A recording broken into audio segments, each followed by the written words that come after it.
Bueno, ¿qué tal? Buen día con todos, con todas. Mi nombre es Miguel Sánchez, soy de la Pontificia Universidad Católica y junto a Noelia Pasapera, también de la Pontificia Universidad Católica del Perú, vamos a hablar de una investigación que venimos realizando desde el año pasado. Le hemos puesto como título La música como elemento transgresor, las coplas de las protestas sociales en la toma de Lima. La exposición, un poco para organizarnos, va a tener dos partes y primero yo voy a hablar del resumen de los antecedentes, del marco teórico, voy a contextualizar, digamos, el fenómeno que estamos investigando y después Noelia va a hablar de la metodología y del análisis, digamos, un primer análisis del corpus que hemos elegido, ¿no? Así que... esta exposición, digamos, lo que busca es explorar, como dice ahí el título, la relación entre la música como elemento transgresor y la producción de discursos de los manifestantes en el marco de las protestas denominadas la Toma de Lima, que están, digamos, escritas entre el 2022 y el primer semestre del 2023, ¿no?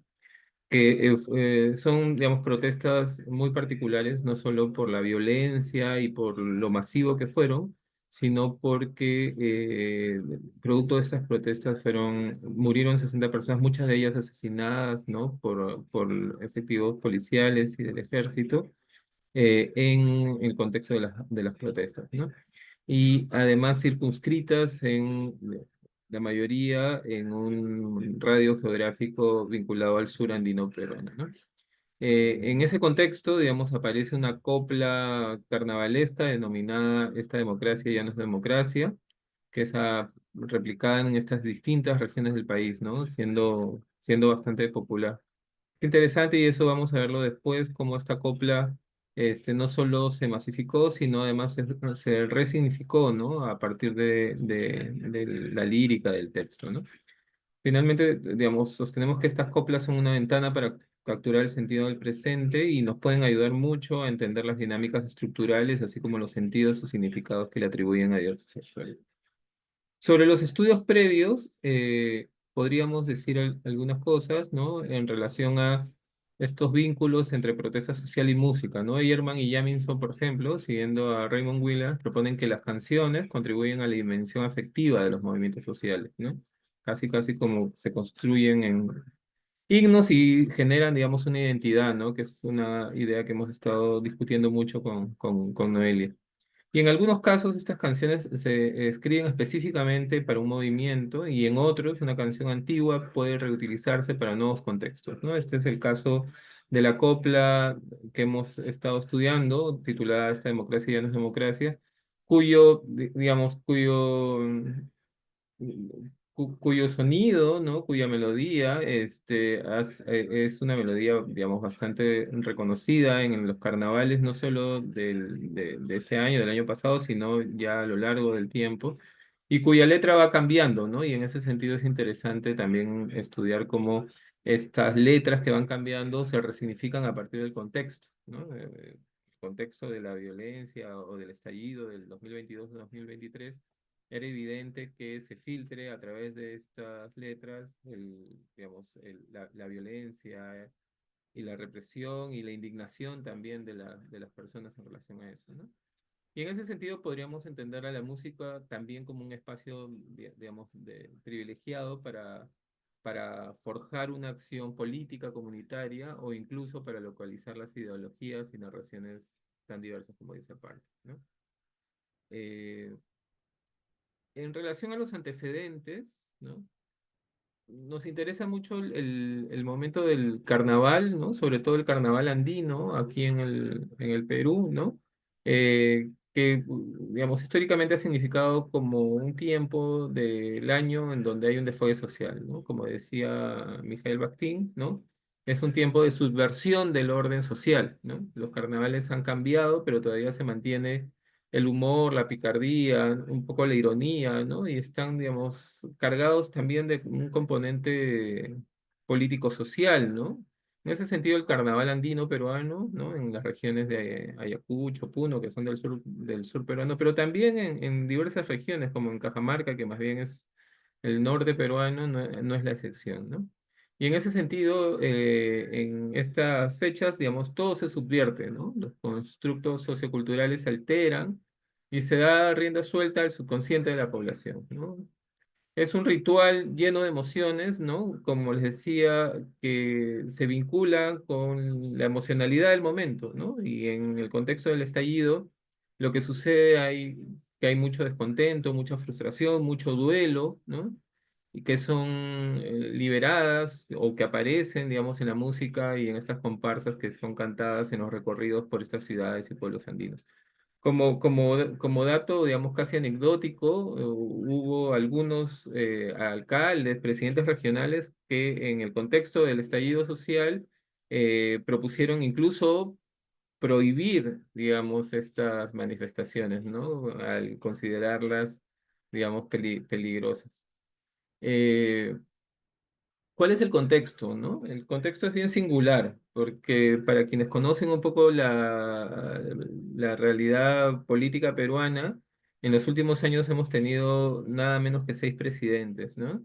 Y entre diciembre del 2022 y marzo del 2023, como les decía, se produjo este violento estallido social en diversas partes del Perú, ¿no? Murieron 66 peruanos, de los cuales 48 fallecieron en las regiones altoandinas de Apurímac, Junín, Puno, Cusco, Arequipa, ¿no? Y Ayacucho, según la Defensoría del Pueblo, ¿no? Dicho contexto se enmarca en la crisis de la pandemia y de hecho sus terribles consecuencias, pero también en la acción de nuestra clase política, ¿no? Que podría encontrar, digamos, su origen, su génesis en la derrota del 2018 de la candidata Keiko Fujimori, hija del dictador Fujimori, frente a Pedro Pablo Kuczynski, ¿no? La elección fue el 2016. eh, eh, digamos, el gobierno de Kuczynski, un candidato de centro derecha, ¿no? Se volvió inviable a partir de la política, sobre todo los congresistas de Fujimori, y renunció el 2018, ¿no? Después lo sucedió uno de sus vicepresidentes, que fue Martín Vizcarra, ¿no? Que fue el que, digamos, guió gran parte de las acciones en relación en relación a la pandemia, ¿no? Y quien fue vacado también por el Congreso, ¿no? Y reemplazado por Manuel Merino, que solo duró 2 días en el puesto después de protestas y de un estallido, digamos, importante en todas las regiones del Perú, ¿no? Después hubo unos 8 meses de gobierno de transición, ¿no? De Sagasti entre noviembre del 2020 y julio del 2021, quien convocó elecciones y que fueron otra vez, que fueron, digamos, que salió como ganador Pedro Castillo, un profesor de la región andina, y que derrotó a Keiko Fujimori por escasos cerca de 40.000 votos, ¿no? Eh, lo que sucedió con Castillo fue que nuevamente el Congreso en realidad no lo vacó, sino ante la dificultad por gobernar, dio un golpe de Estado, cerró el Congreso de manera inconstitucional y fue detenido rápidamente por su escolta y tomó el mando su vicepresidenta, que era Dina Boluarte, quien es la actual presidenta, ¿no? Esto que parece enrevesado, ¿no? Solo sucedió entre el 2016 y el 2022, ¿no? Y eso ha generado una constante tensión, ¿no? Que han devenido en protestas, ¿no? Desarrolladas en todo el país digamos, que encontraron quizás su punto más álgido entre 2022 y 2023, que es el periodo que estudiamos.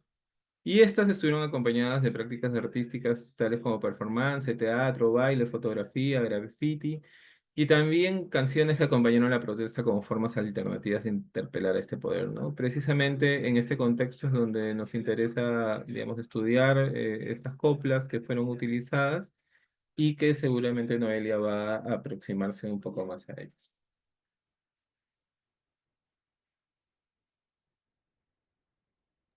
Bien, ahora vamos a ver la metodología, ¿no? Los hallazgos de esta presentación son producto de una investigación empírica de corte exploratoria y la pregunta que lleva a nuestra ponencia es ¿cuáles son los discursos plasmados en estas canciones, coplas, cantadas por los manifestantes y reproducidas también en redes? Para investigar los discursos de las canciones se utilizó el análisis crítico del discurso de Fairclough y el material seleccionado está conformado por un corpus de 7 videos, ¿no? De YouTube registrados por distintos usuarios entre el 28 de diciembre del 2022 y el 7 de julio del 2023. Inicialmente encontramos 44 videos, ¿no? De canciones registradas en este periodo, pero la selección se basó en el material disponible en redes, el número de vistas, y también seleccionamos videos que estén completos, porque algunos estaban como no estaban toda la canción completa o había alguna versión incompleta, ¿no? Las versiones registradas provienen de distintas regiones del país, predominantemente del sur, Puno, Ayacucho, y también hay videos registrados en Lima. Tres de estos videos pertenecen a un conjunto de documentales denominado El estallido social en el Perú, que está disponible en YouTube y dirigido por el cineasta Javier Corcuera y producido por Intermedia Producciones. De los videos registrados, que han sido también seleccionados por nosotros, hemos identificado dos grandes líneas, ¿no? Una temática sobre los discursos de duelo y otro sobre los discursos de resistencia. Entonces vamos a hablar sobre los discursos del duelo. Por tratarse de experiencias cercanas en las que manifestantes y músicos están recordando a sus muertos, proponemos que las canciones sobre duelo también son canciones testimonio. Parafraseando a Sugar, los testimonios se hacen a través de construcciones colectivas que no son uniformes. Por ello se podría plantear que son canciones que no solo proponen una serie de pedidos, además son videos testimoniales en los que se honra y recuerda a los caídos. La construcción de la memoria colectiva de una comunidad no está solo influenciada por el pasado, sino también, como lo menciona Halbach, por la situación del presente. Se invoca el pasado para satisfacer agendas políticas del presente. En el caso de los periodos históricos traumáticos, como una dictadura, una masacre o una guerra civil, las construcciones colectivas del pasado de una comunidad no son uniformes. El estudio de casos de memorias nos ofrece la oportunidad de comprender las prácticas simbólicas y sociales mediante las cuales la memoria es construida y transformada a través del tiempo. En ese sentido, muchas de las regiones del sur que producen coplas andinas han vivido la época del terrorismo de hace 40 años. Las canciones surgen y se transmiten desde ahí y luego viajan a lo largo del país, llegando a varios lugares y también a la costa como Lima. La memoria colectiva implica que el sujeto no recuerda solo, recuerda con la ayuda de los recuerdos de otros. Los relatos contados por otros hacen que se generen recuerdos. Entonces, los recuerdos de todos están registrados en relatos colectivos que a su vez son fortalecidos mediante remembranzas y ceremonias públicas, como lo mencionaba Ricord. En ese sentido, las canciones se producen y se crean de manera colectiva en contraposición de la lógica neoliberal. La música ocupa el lugar de ese otro que hablaba Ricord, el otro que llega como un tercero para permitir el recuerdo, que permite que se haga memoria y que se mantenga en el cuerpo, no solo en la memoria como órgano, sino como constitución de la identidad. La música y el cuerpo como emisor del sonido, un sonido que es su lucha, que es su tristeza, que es su recuerdo, y el cual se hace más vivo para demostrar que estas luchas colectivas no mueren. Entonces aquí, por ejemplo, tenemos una de las coplas seleccionadas que hemos categorizado como duelo, ¿no? En el que también en este contexto son coplas que ya se resignifican y que se vuelven a reutilizar en las manifestaciones. Luego también tenemos un grupo de canciones, coplas, ¿no? Que hemos categorizado como discursos sobre resistencia. En 4 de los videos seleccionados hemos identificado discursos sobre resistencia y denuncias sobre la corrupción de las autoridades del gobierno. Podemos ver que en varias de las canciones coplas más populares de este segundo estallido que estamos estudiando, los músicos denuncian las injusticias y la opresión sufrida por ciertos individuos y grupos. Los músicos suelen formular su música en términos de confrontación que establecen distinciones tajantes entre las fuerzas percibidas del bien y del mal, como lo mencionaría Mater. Entonces, esta copla que es como la más popular y famosa, ¿no? Esta democracia ya no es democracia. Dina, asesina del pueblo, te repudia. ¿Cuántos muertos quieres para que renuncies? Em, Cuestiona el significado de democracia y denuncia las muertes perpetradas en el gobierno de Dina Boluarte. Confrontan a la presidenta y en ese sentido la letra de la copla tiene la mayoría de procesos materiales. En el análisis crítico del discurso, los procesos materiales producen un cambio en el mundo y la mayoría de veces señalan la agencia de las personas y en este caso la agencia de los implicados en estos sucesos. En ese sentido, se indica que la presidenta realizó acciones determinadas denominadas como procesos materiales para silenciar a los manifestantes, es decir, em, en esta pregunta de cuántos muertos quieres para que renuncies, es una interpelación directa y en donde se pide la renuncia de la presidenta. Asimismo, hay versiones cantadas y tocadas por mujeres. Uno de los videos más populares es en el que cuatro cantantes puneñas, Kelly Gironda, Miriam Calcina, Paloma Mamani y Edith Ramos, cantan acompañadas por una banda y lo hacen en quechua y en español. En la selección de los videos vimos varias versiones cantadas y tocadas por mujeres, así como en las protestas y manifestaciones muchas veces de estos cantos son liderados por mujeres, por ellas, ¿no? Y su presencia es indispensable. Las acciones artísticas están vinculadas con procesos de catarsis y resignificación que permiten un reconocimiento de la historia de los pueblos e incluso intervienen en la construcción de nuevas identidades dentro de estos procesos de conflicto. Meneses y Vidaseca dejan claro que la ideología colonial vinculada fuertemente con la dominación capitalista y patriarcal, que en los espacios del sur global los oprimidos pierden la voz, pierden el derecho a expresar sus sentires y conocimientos, desvalorizando sus saberes y con ello haciéndolos útiles desde un reduccionismo local.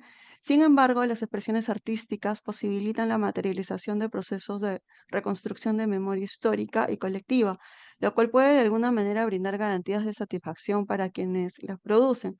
Entonces es posible que los sentires y conocimientos locales, primero, no desaparezcan, segundo, se resignifiquen desde el transitar por la oralidad, los sonidos, el cuerpo, y tercero, cada vez se hagan más visibles. Aquí cabe mencionar lo que plantea Yelin respecto a que generalmente los sujetos luchan por definir y nombrar lo que sucede en periodos de guerra, violencia política o terrorismo de Estado y también aquello que honran y homenajean. Gracias.